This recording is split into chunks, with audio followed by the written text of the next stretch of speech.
чтобы не пропустить мое видео. Буду таки выставлять побольше видео. О, опять нет.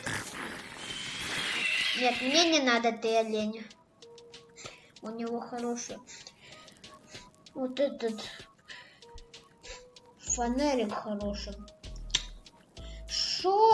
Вот, пишите тоже в комментариях. Шо найти речи? Вообще, хороший фонарик или хороший мешок или хороший топор? Я думаю, что достаточно как бы редкий хороший фонарик, потому что хороший топор и хороший мешок может выпасть из простого сундука, а хороший фонарик может даже и выпасть из золотого сундука. Так что